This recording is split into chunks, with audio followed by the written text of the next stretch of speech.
Hola, ¿cómo están? Bienvenidos a Déjate de Películas, la tertulia cinéfila de The Objective. En estos días en que España se llena de procesiones, nazarenos y saetas, será la semana que viene, nosotros seguimos hablando de cine. Porque aunque lo religioso prima, es verdad, la Semana Santa también es tiempo de otras cosas, pues de torrijas, de monas de Pascua y sí, también de películas. Pues para hablar de ese cine tan propio de esta época del año, saludo ya a mis compañeros sospechosos habituales, Sonsoles Callejo, Salvador Otamendi, ¿cómo estáis? ¿Qué tal, Jaime? Hola, Jaime. Encantado de estar aquí, como siempre. Pues voy a abrir la tertulia preguntando, se me ocurría, con qué recuerdos o qué tradiciones asociáis la Semana Santa en relación al cine, se entiende. ¿Quién quiere empezar? ¿Quieres disparar, Sonso? O...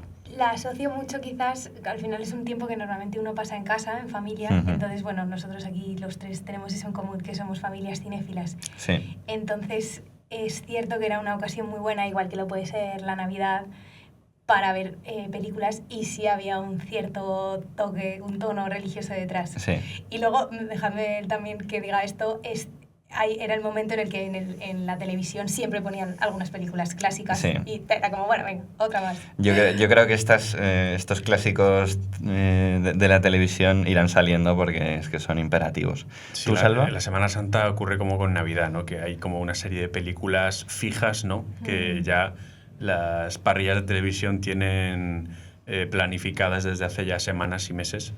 Y para mí también, para mí es una época de cierto recogimiento, de planes familiares, y en el ámbito cinematográfico, pues también algunas películas que no podían faltar, ¿no? Que ahora mismo pues, irán saliendo. Sí, sí. Sí, yo la verdad que comparto todo lo que habéis dicho, tanto de la familia como de esos grandes éxitos de la Semana Santa que no podían faltar. Estoy pensando especialmente en dos que ahora seguro que salen. Y añadiría, fíjate, en mi etapa de piso de soltero, ¿no? Compartiendo piso, etcétera, algún año organicé algún cineforum por estas fechas. ¿En tu filmopiso? En mi filmopiso, eso es.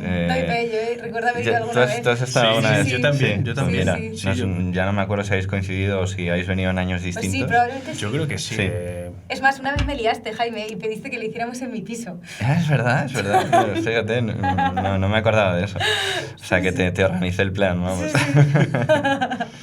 Pues nada, sin más dilación, si queréis empezamos a comentar esas películas que se nos han venido a la cabeza. Si queréis por un poco abrir la conversación, yo se me ocurrían como dos grandes grupos de películas. Por un lado, el cine como más explícitamente religioso, ¿no? Puede tener que ver con la figura de Jesús de Nazaret o de manera un poco más amplia, pero bueno, en esa época, ¿no? Primer siglo, etcétera. Y luego otras películas que uno asocia con el cine religioso, pero a lo mejor de una manera un poco más indirecta, ¿no? Venga, yo por abrir fuego y ser súper original, de ese primer grupo de cine un poquito más explícitamente religioso voy a hablar de Ben-Hur, ¿no? Hombre. Que seguramente es la película de la Semana Santa, al menos durante muchas décadas, ¿no? Yo creo que se podría hacer el paralelismo, ¿no? Si Qué bello es vivir es seguramente el gran clásico de la Navidad, pues Ben-Hur seguramente es el gran clásico, al menos para mí, de la Semana Santa, ¿no? Es muy típico que la pongan en televisión y al margen de la frecuencia con la que aparece por estas fechas, a mí es que me parece una obra maestra de un calibre tremendo. Es un peliculón. Ben-Hur estaba también en mi top 3 de películas de Semana Santa. Bueno, aclaro que hablo de la versión del 59, porque sí, hay tres, ¿no? Que yo sepa hay tres. Hay una del 25, una cosa así. Cine mudo, quizá. Cine mudo, y hay otra de 2016 que es un bodrio tremendo, no se molesten. Pero sí, la del 59, la de William Wyler, protagonizada por Charlton Heston.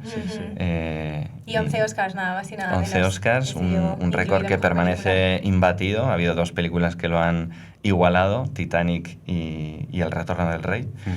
Pero vamos... ¿Qué tiene para vosotros Ben-Hur que la ha convertido en un clásico de la historia del cine? Pues, a ver, muchísimas cosas. Para empezar, una historia muy poderosa, ¿no? Que yo creo que sin esto no hay mimbres para nada más. Bueno, de hecho está basada en una novela que tiene un subtítulo interesante, ¿no? O sea, se titula la novela Ben-Hur y el subtítulo es A Tale of Christ, ¿no? Un cuento o un relato sobre Cristo. Claro, luego uno ve la película. Yo la verdad que la novela no la he leído, pero intuyo que será parecida. Luego uno ve la película y realmente Jesucristo aparece muy poquito, ¿no? Además, William Wyler toma una decisión artística que para mí es magistral. Sí. Y es que decide no mostrar el rostro de Jesús en ningún momento, ¿no? Incluso en algún... ¿Y la voz? Efectivamente. Solo la presencia. Fíjate, en eso no había caído. Incluso hay algún instante en que, por cómo está construido el plano, se le podría ver la cara, pero como que le ensombrece el rostro de alguna forma, ¿no? Bueno, siempre juega eso, Wyler, que era judío, además. De hecho, creo que hay una frase suya como: ha tenido que llegar un judío aquí para hacer una buena película sobre Cristo, ¿no? O algo así. Entonces, bueno, por no irme por las ramas, una historia muy poderosa. Y luego, o sea, creo que Ben-Hur es un ejemplo, saldrán otros porque también encajan en este capítulo de cine religioso, pero creo que encaja en esa nómina de grandes películas del sistema de estudios, ¿no? Cuando uno piensa, sobre todo en los años 50, ¿no? Tal vez sea el epítome de esta idea, cuando los grandes estudios, las grandes majors de Hollywood, cometían estas superproducciones con grandes presupuestos, con grandes actores. Charlton Heston está fantástico, Stephen Boyd, Hugh Griffith, ¿no? Que hace del... no me acuerdo ahora el nombre del personaje, pero bueno, del dueño de los caballos, ¿no? Sí. Maravilloso. Sí. Es la epicidad de la historia. Yo creo que lo que cautiva es una película larga, pero yo creo que es la película de Semana Santa por antonomasia. Y ha envejecido muy bien, ¿no? Porque al final, cuando una historia es buena y está bien hecha, pues es lógico, ¿no? Que uno enseguida conecte con la historia de amor, con la historia de conversión que subyace, y luego es que tiene unas escenas que son tan emblemáticas. Sí. Estoy pensando no solo en la del principio, el diálogo es entre Ben-Hur y Mesala, ¿no? Que luego José Bota llevó en su programa... ¿Dónde están mi madre y mi lanza? ¿No? Sí, está. Bueno, por favor, para buscar en YouTube y ver esa pieza de la historia de España, literalmente. Pero todas, luego las carreras de cuadrigas... Sí, bueno, es una historia de redención, ¿no? También, total, porque el personaje es una historia de venganza y de redención, ¿no? Ascenso y caída y redención del personaje de Ben-Hur, ¿no? Y luego también de venganza, ¿no? De cómo el tipo acaba en la más absoluta decadencia, pobreza, y luego poco a poco pues empieza a surgir de nuevo como la de Fénix, y efectivamente pues es una historia épica más no poder, que...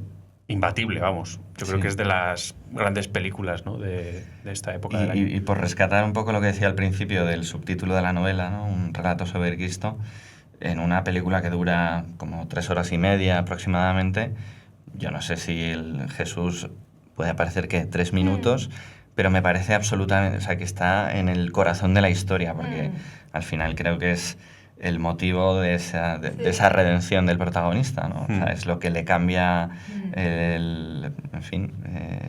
cómo iba su vida, ¿no? Pues se la cambia a él, ¿no? A mí la secuencia que me parece realmente conmovedora es cuando Ben-Hur está, bueno, ya como esclavo, ¿no? Prácticamente.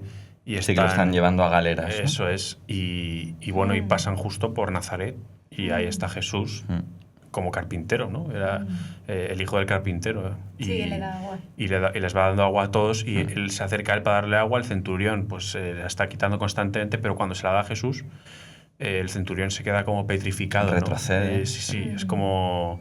en fin, que ha visto como para que... pues... No, y lo que decía Sonso, que no necesita ni hablar, o sea, su sola presencia ya impone... Eso es. Yo creo que en la transición natural, si hablamos de Ben-Hur a otra gran película también de época, es Quo Vadis, sin lugar a dudas. Perdón, voy a hacer un mini paréntesis. No puedo dejar de hablar de la banda sonora de Ben-Hur, que me parece... diría que después de la del Señor de los Anillos, que es, claro, larguísima, complejísima...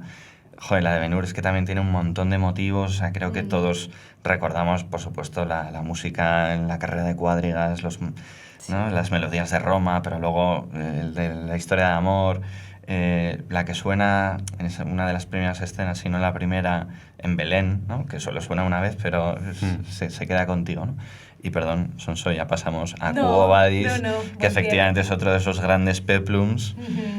También un clásico en la televisión española en Semana Santa. Total. Yo creo que es yo creo que iban alternando, ¿no? Un año ponían Menor y al siguiente Quo Vadis. Menos conocida, también está basada en una novela, por cierto. Eso es. Te atreves a pronunciar el nombre del autor. Es muy polaco. Sí. Henryk Sienkiewicz, ¿no? Algo así. Sí. Que ganó el premio Nobel, si no me equivoco. Me parece que Sí. Sí. Para mí es también una de mis favoritas, sin ninguna duda. Quo Vadis es al mismo tiempo una historia de amor que al principio parece imposible, ¿no? Entre una cristiana y un centurión romano que regresa victorioso, ¿no? De expandir las fronteras del imperio, ¿no? Además, la secuencia inicial, que es él llegando a Roma, tiene como, digamos, también una cierta connotación de... creo que tiene una frase que dice: habrá algún imperio más grande, ¿no? Que el romano. Y claro, es en plena Guerra Fría, ¿no? Hay quien dice que tiene reverberaciones al imperio americano, ¿no? Pues es una película de los años 50, pues Estados Unidos ya está consolidado como la superpotencia que es, tal. Pero bueno, para mí el personaje, sin ninguna duda, fundamental de Quo Vadis es Nerón. O sea, el Nerón de Peter Ustinov es de los mejores personajes de la historia del cine. Totalmente. Como lo recrea, como ese tipo completamente fuera de sí, que trata a sus súbditos como, en fin, como le brota en el momento. Y luego también el personaje no de Séneca, ¿cómo se llamaba? Petronio. Petronio, ¿no? Que también es un tipo como le va toreando, ¿no? Pero ¿no te gusta esto, Petronio? Y él pues hace ahí una frase de lo más florida, ¿no? Para salirse por patas. Sí. Y como está recreado la ambientación, la puesta en escena, el vestuario, las escenas con cientos de extras, ¿no? Que solamente se podían hacer entonces porque les pagabas con un bocata, ¿no? Y ahora te llamarían la inspección de trabajo si haces eso. La parte del final, aquí, spoilers todos, pero del incendio de Roma, yo no sé si habéis tenido ocasión de verla hace poco, pero es que os daría la risa. Imaginaos cómo está representado ahí el fuego, el todo. Bueno, pero que en ese sentido a lo mejor ha envejecido algo peor que Ben-Hur, por ejemplo. No sé, yo es que como es una película, hemos empezado hablando de qué películas nos retrotraen, ¿no? a la infancia, ¿no?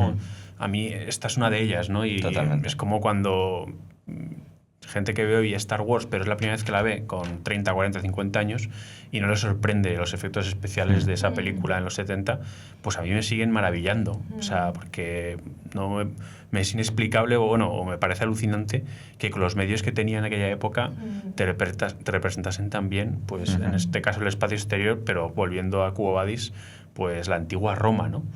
Y sí, yo hace poco tuve la oportunidad de estar en Roma y estar precisamente en los estudios de Cinecittà, que ahí se filmaron exteriores, ¿no? Y también algunos interiores de Quo Vadis y de otras películas, ¿no? De Peplum, ¿no? Eso es. Y bueno, he de decir que la visita, en fin, la dejaría en los últimos puestos de sitios que visitar en Roma. Hombre, que en Roma es complicado. Es que ese ranking es complicado meterse. Sí, porque yo animo desde aquí al equipo de dirección del Museo Cinecittà que, en fin, haga un replanteamiento porque deja mucho que desear. Pero bueno, ahí recuerdo que veías, por ejemplo, vestuario, ¿no? De películas que allí se filmaron y había algún... como la armadura, ¿no? del centurión, ¿no?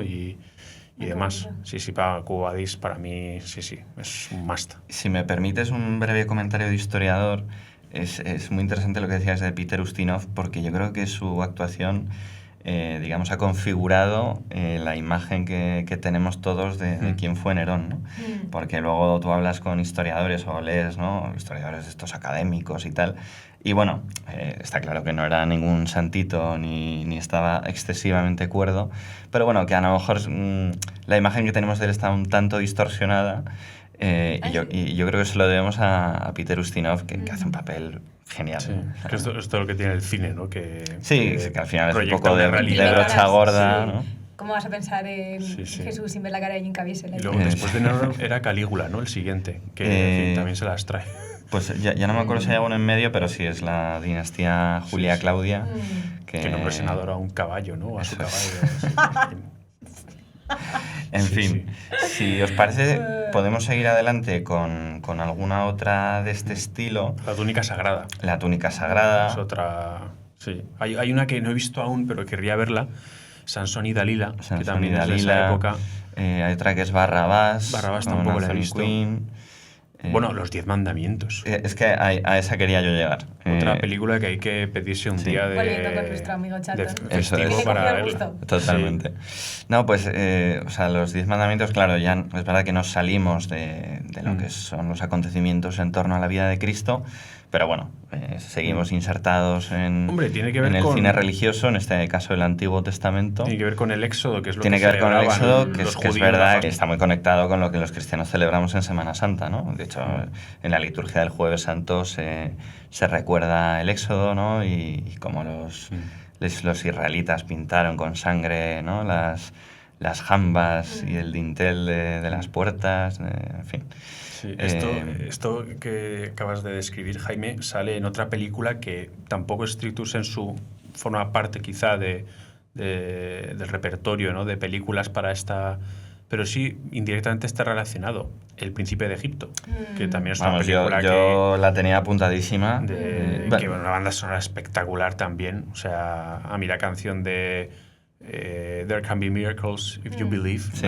Me pone los pelos de punta que me la pongo. A mí la que me encanta es la del principio. O sea, que están ahí los israelitas como esclavos levantando las pirámides.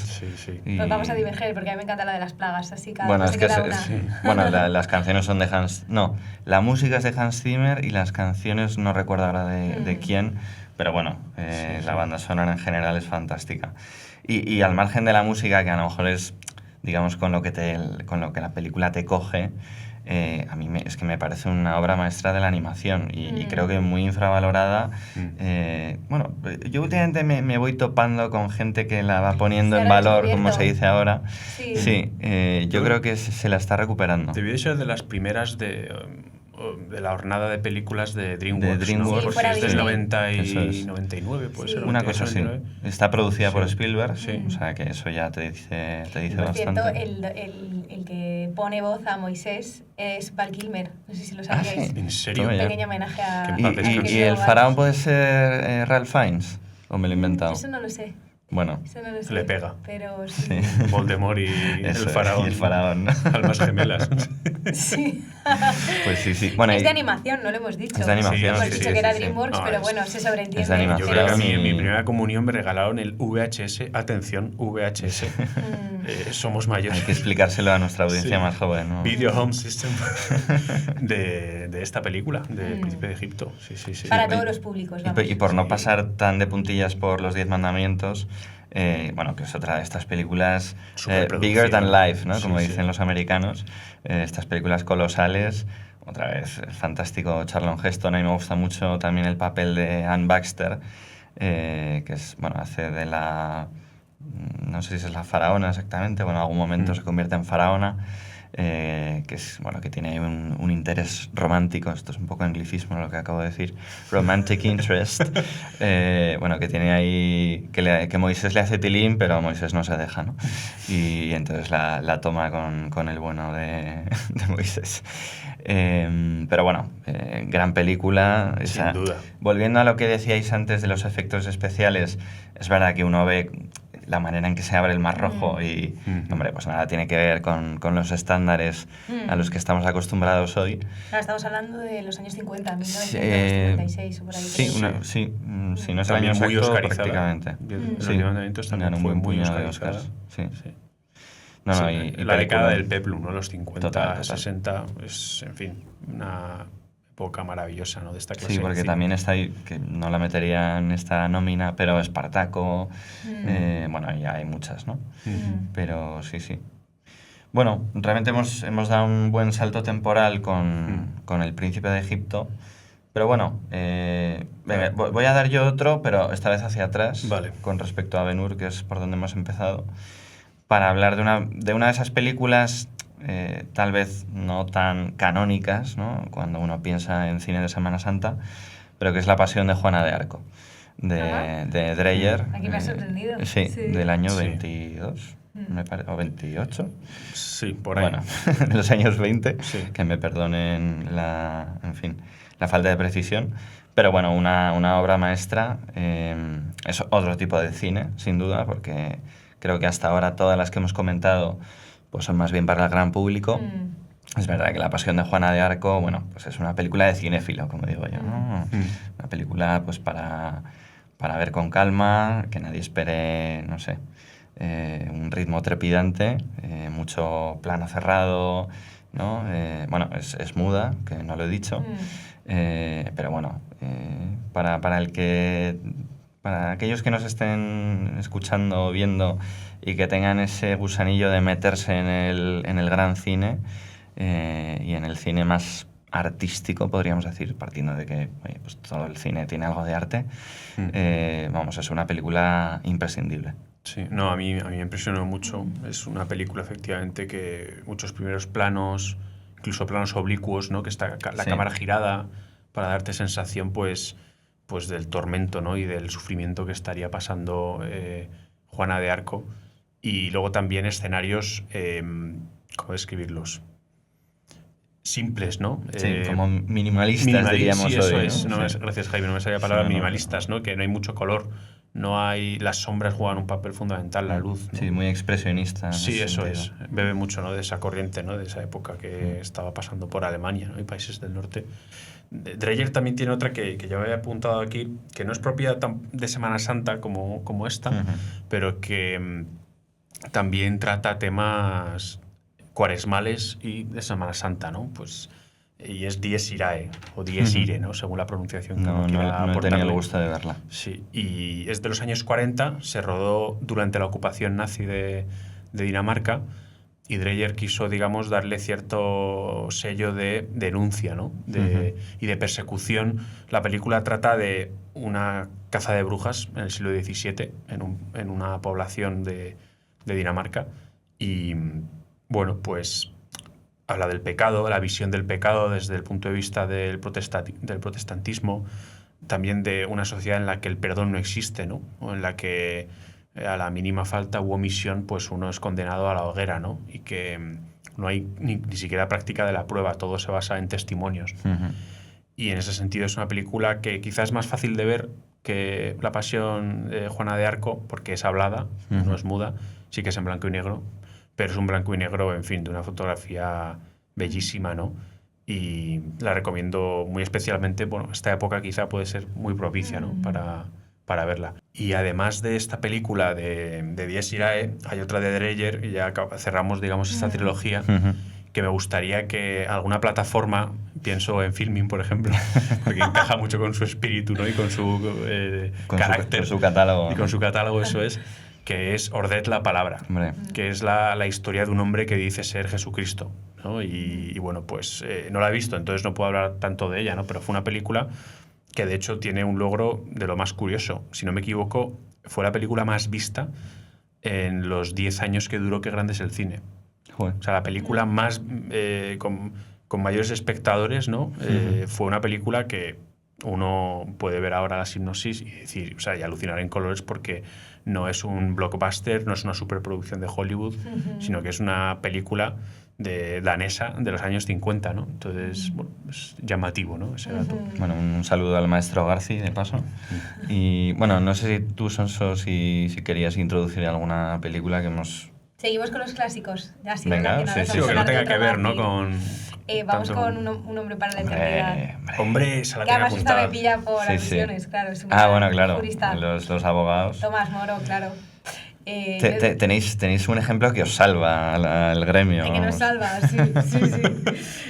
Solo uno. En mi anterior despacho teníamos un cuadro gigante de Tomás Moro, que sepáis, estoy todavía viendo cómo hago. Pero sí, película imprescindible, yo creo. Totalmente. También. Y también un exitazo en su momento cuando se estrenó, magistral también. La historia en sí ya es, claro, rocambolesca y invita a cualquiera, ¿no? a verla. Con todo, es muy histórica, o sea, y muy fidedigna, ¿no? Con los hechos que propiciaron, todas Enrique VIII, Ana Bolena, en fin, todo así. Y luego con ese final, ¿no? En el que él ya muere mártir después de santiguarse, es fantástica. ¿La habéis tenido oportunidad de verla? Claro. Sí, yo la veo con alguna frecuencia. Es una película que me enamora.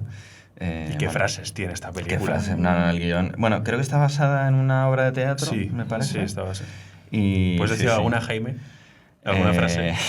Sé que te la sabes. A ver, o sea, la literalidad, no sé, pero hay un momento fantástico, por ejemplo, durante el juicio a Tomás Moro, en que llaman como testigo... Es que no me acuerdo de los nombres de los personajes, soy fatal con esto, pero... Era Richard, ¿no? Richard, ¿algo más? Sí.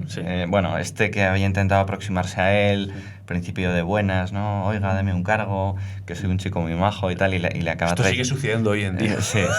Y le acaba traicionando, ¿no? Y entonces... Tomás Moro, ¿no? Cuando el otro ya pues, le ha delatado, bueno, ha dicho falso testimonio contra él, mejor dicho, se fija, ¿no? En que el tal Richard pues tiene una insignia en la pechera o no sé dónde. ¿Eso de qué es, no? Y entonces contesta Cromwell, que está dirigiendo el cotarro y la acusación y todo. Dice, no, el señor Richard no sé qué, pues acaba de ser nombrado no sé qué cargo en Gales, ¿no?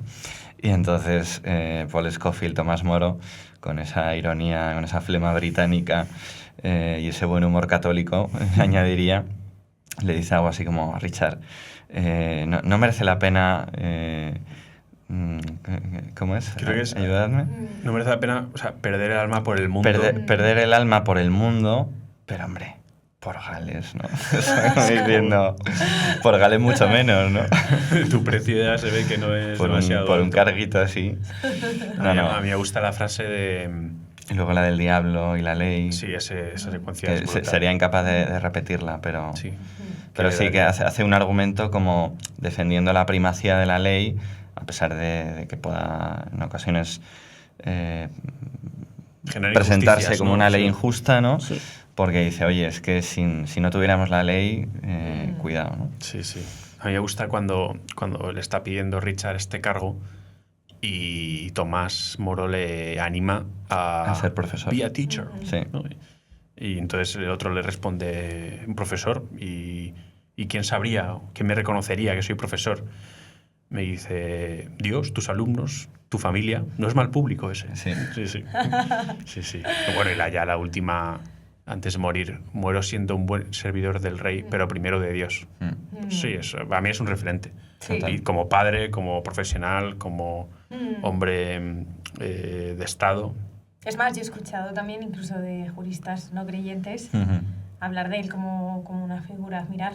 Precisamente por eso, por la valía histórica y la valentía que demostró, era un hombre de principios. Hoy en día difícil de ver. No, una película fantástica. Recuerdo hace unos años, hace ya bastantes años, pero que la Santa Sede del Vaticano elaboró una lista de películas religiosas como para recomendar a los católicos, y la primera era esta. No era ninguna sobre explícitamente Jesús o tal, sino que era Un hombre para la eternidad. Y bueno, y no me resisto a comentar el gran papel que hace Robert Shaw, que hace de Enrique VIII, que bueno, es un contraste genial, ¿no? Con la figura de Tomás Moro. Ese Robert Shaw, pues colérico, caprichoso, bueno, tal y como uno se imagina a Enrique VIII, ¿no? Sí. Otra es una película que diría que es atípica, ¿no? Pero que también sirve para meditar algunas cosas, ¿no? En torno a estas fechas. Solo ante el peligro. Mira, yo creo que no se me había ocurrido meterla. Creo que es una película, en el fondo, sobre la traición. Porque el protagonista, Gary Cooper, ¿no? El sheriff de ese pueblo, se siente traicionado por sus vecinos, ¿no? Cuando va a pedirles ayuda para enfrentarse a este forajido que va a venir con sus esbirros, ¿no? Para cobrarse su venganza. Y nadie del pueblo pues responde, ¿no? A su llamada de auxilio, y es un poco pues a lo mejor cómo se sintió Jesús, ¿no? En esos momentos. La semejanza por el sí, fondo. Es una osada comparación, pero te la compro. Muy osada, muy osada. Una especie, ¿no? de vía crucis, ¿no? De Gary Cooper recorriendo el pueblo sí, o sea, solo. Todo el mundo le defendía, todo el mundo le aplaude, ¿no? Su casamiento con Grace Kelly, ¿no? Como para no aplaudirlo. Y en fin, y de repente, pues cuando llega la hora de la verdad, pues nadie, ¿no? Corre a socorrerle. Pues no... Sí, como los apóstoles que dejan solo a Jesús. Eso es. Faltaría un San Pues Juan, ¿no? Una Virgen María por ahí para que fuese realmente pues hacer un símil, ¿no? Sí. Más correcto, pero... Me ha gustado, punto para Tenía que citar un western aquí, entonces... No. Había que colocarlo algún western de alguna forma y solo era esta. Viva el western. Vale, pues yo voy a ir también con...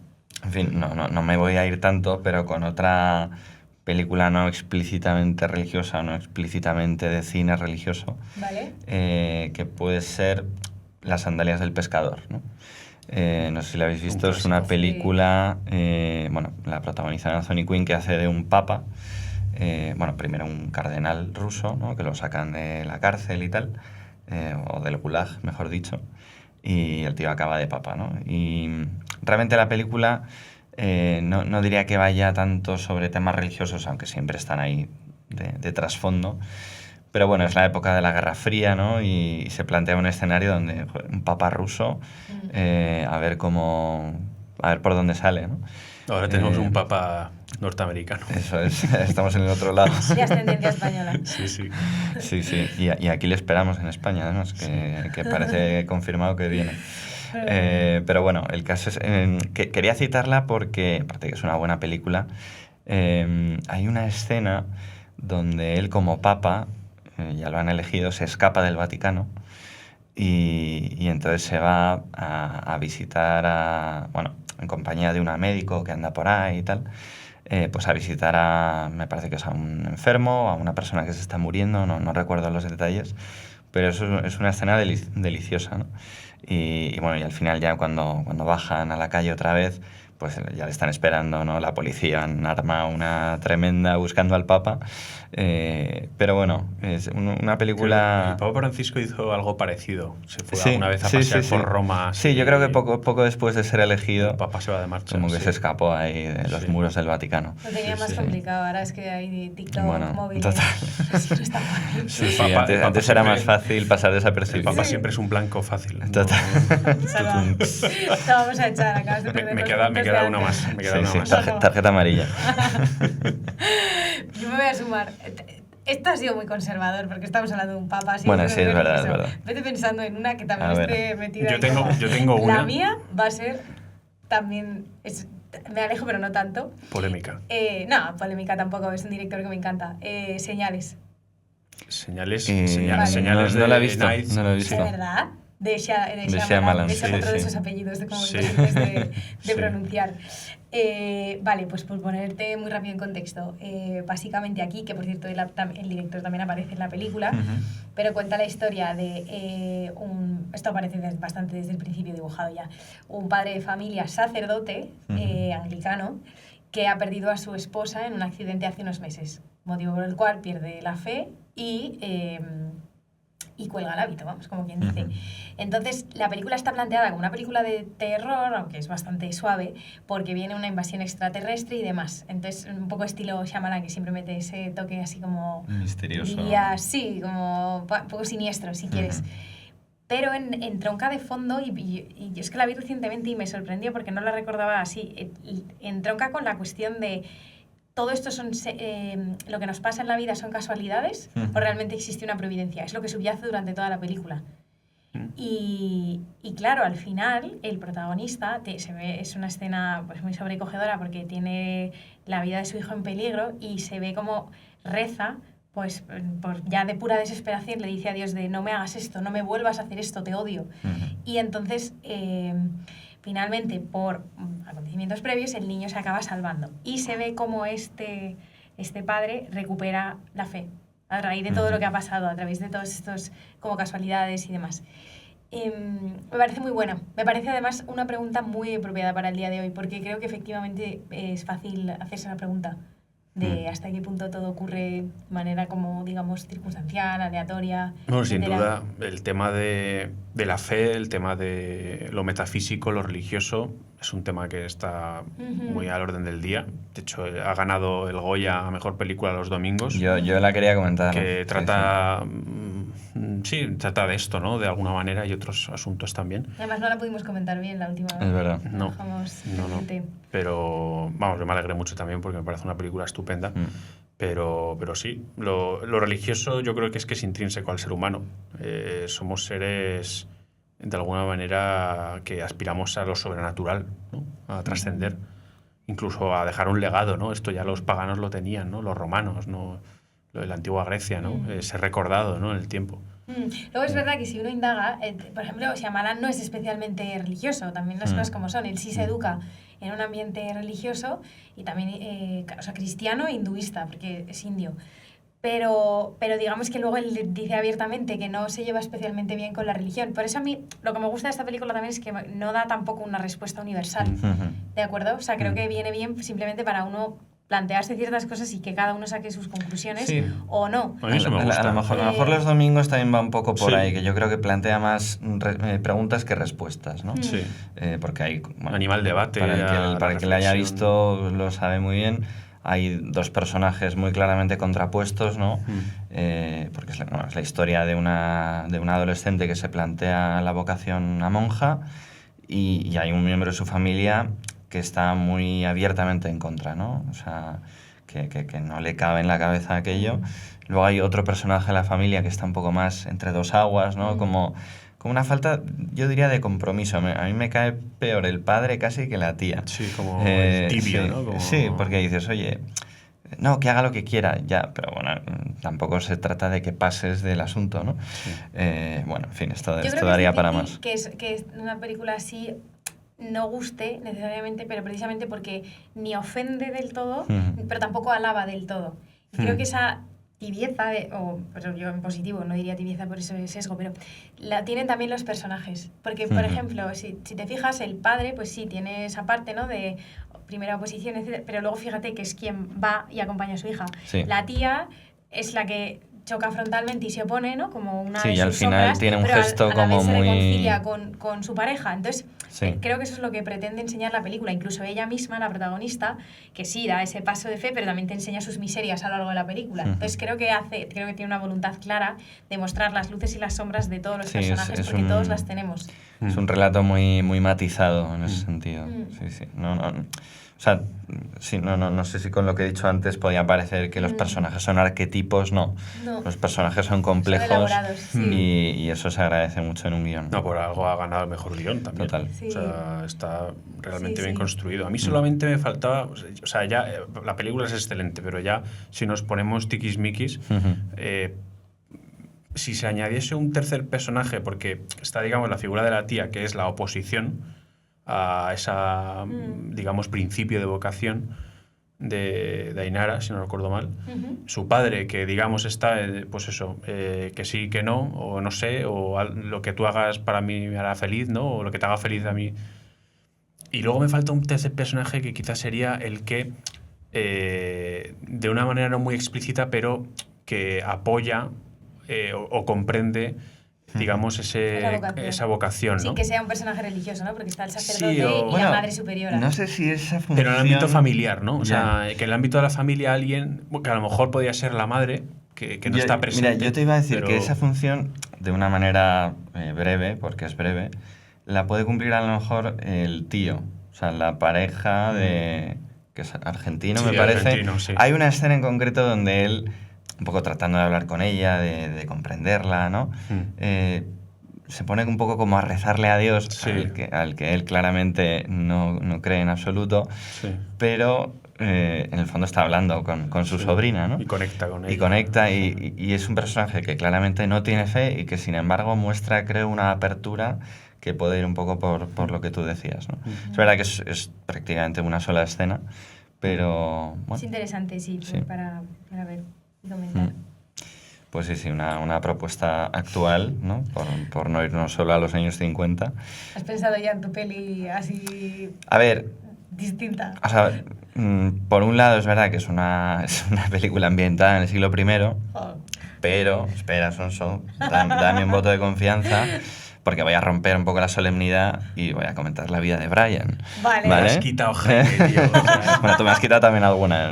Nos estamos pisando aquí todos. Bueno, al que no lo haya visto, pues una comedia descacharrante.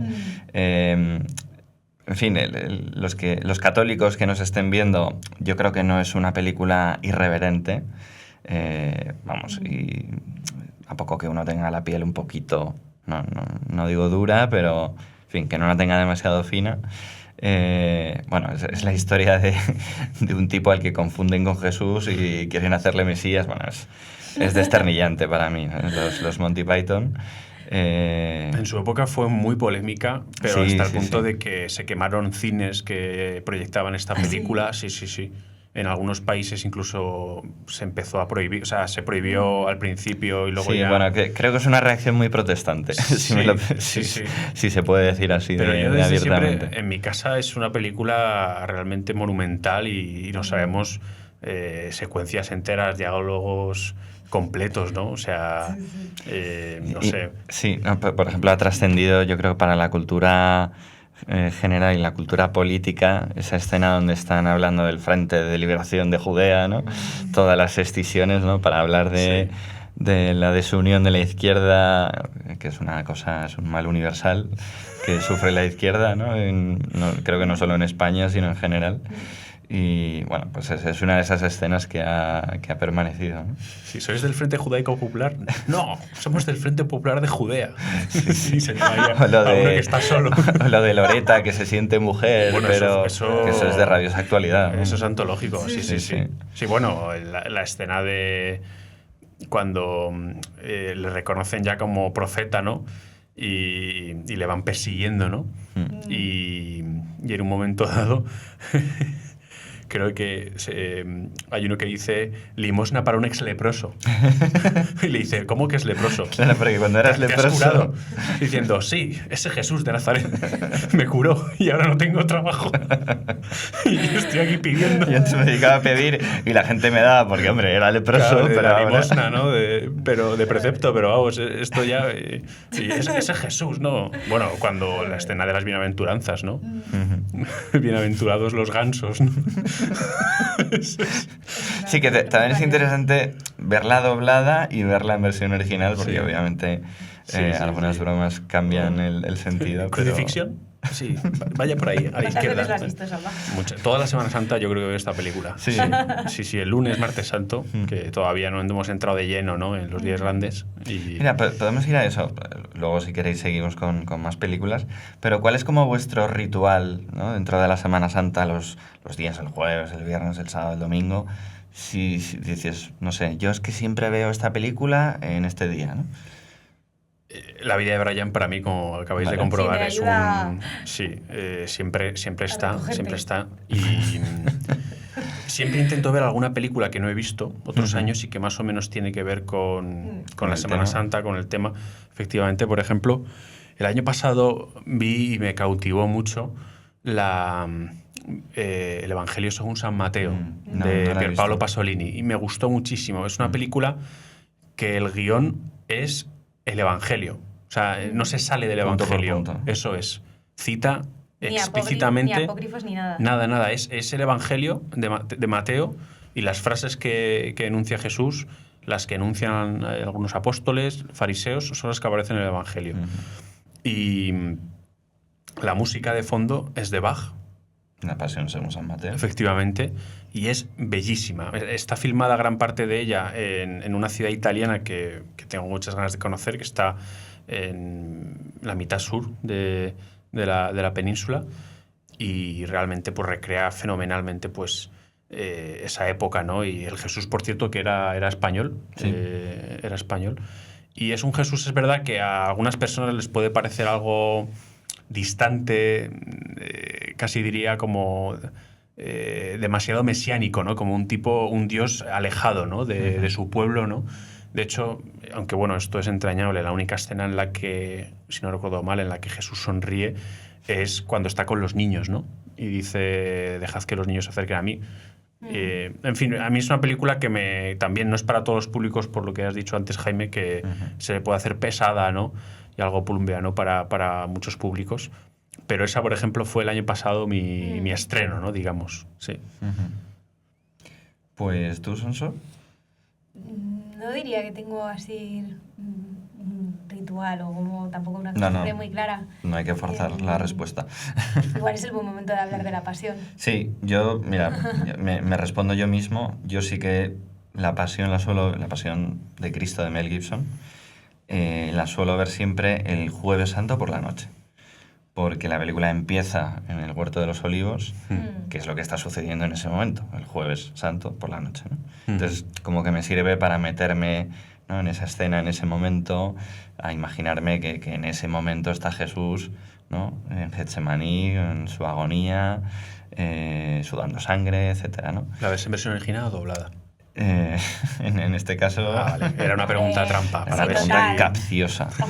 Sí, sí. Bueno, para los que no la hayan visto, Mel Gibson la filmó en los idiomas de la época, ¿no? En hebreo, en arameo y en latín.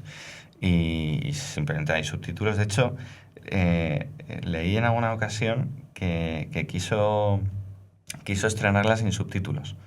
O sea, que la gente solo por el contexto, porque evidentemente aquí arameo no hablamos ninguno, pero que solo por el contexto ya la gente supiera en qué momento de la historia estaba, ¿no? Y los productores les dijeron, a ver, Mel, bájate un tonito, ¿no? Sí, sí. Es como su gran obra, ¿no? Yo creo también él siempre ha hablado de esta él tiene un puñado de grandes claro, películas. Pero también por la propia historia de él. Sí. Está claro que es una película con mucho significado para él. No, de hecho, bueno, ya también se sabe que está, y lo hemos comentado aquí, que está ahora mismo filmando la película de Risen, que ya, vamos, no sé si el año que viene. Sí, como la segunda parte. Y que está previsto que se estrene en el 27. Eso es. Sí, no, a ver, yo por supuesto comparto todo lo que dices, Sonso. O sea, yo de hecho suelo reivindicar la pasión más allá del cine religioso. A mí me parece... Sí, está claro. No me da apuro decirlo, me parece una obra maestra. O sea, es cine histórico también. Claro. O sea, sí, pero al margen de etiquetas y de géneros y tal, joder, está filmada con una, no sé, con una franqueza y con... Sí. O sea, seas católico o cristiano o no seas creyente o te da igual o estés en contra, es que me da igual. Como película, o sea, me parece un peliculón. O sea, ha habido quien en su día y hoy todavía criticó que era demasiado sangrienta, muy sanguinolenta, ¿no? De hecho, conozco personas que la fueron a ver al cine y poco menos que en fin, que vomitaron, ¿no? De lo dura, ¿no? Que son las escenas de tortura, ¿no? Llevando la cruz consigo, eso es. Y, en fin, bueno. Sí, ahí ya se sabe que él se documentó mucho con las visiones de Ana Catalina de Emmerich y luego también, que, si no me equivoco, la Sábana Santa la tuvo en cuenta, que al final, bueno, tampoco hay bastante certidumbre con ese tema. No voy a abrir el debate. Vaya, se daría para otro podcast. Pero bueno, que si diésemos validez a la Sábana Santa, la sangre que está ahí refleja y justifica del todo lo que aparece en la película, sí, vamos. Sí, sí. Sí. Pero vamos, coincido contigo en que es una película para ver, al menos una vez. No, pero las interpretaciones, por supuesto Jesús, ¿no? Jim Caviezel, pero a mí me encanta el papel de la Virgen, de Maya Morgenstern, que es una actriz hasta ese momento bastante desconocida, rumana, si no me equivoco. Hristo Shopov, que hace de Pilatos, que me encanta. Es un actor, pues, me parece que búlgaro.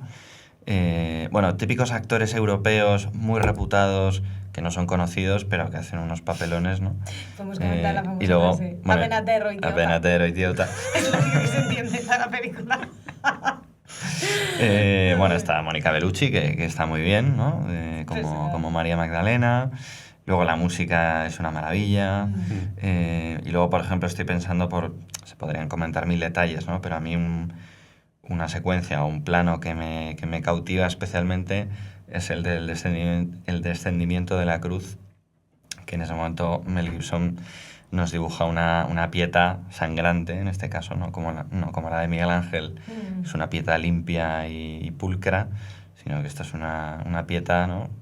Donde la Virgen mira, rompe la cuarta pared y mira al espectador con la cara manchada de la sangre de su hijo, ¿no? Y con ese gesto, que eso sí que es Miguel Angelesco, ¿no? De la mano mostrando el cadáver del hijo, ¿no?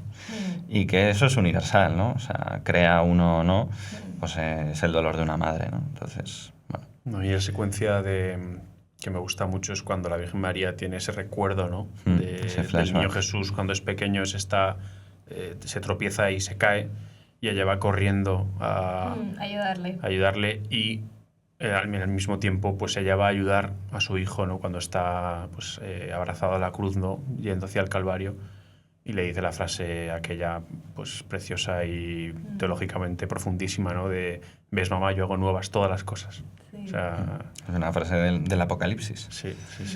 A ver qué nos trae el año que viene, Mel. Sí. Expectativas altas. Sí. Sí. Ha dicho alguna cosa ya, ¿no? Yo he leído que no será con Jim Caviezel, seguro. o sea, el actor cambia. Porque obviamente han pasado, pues claro, 22 años. La IA hace milagros. Eso.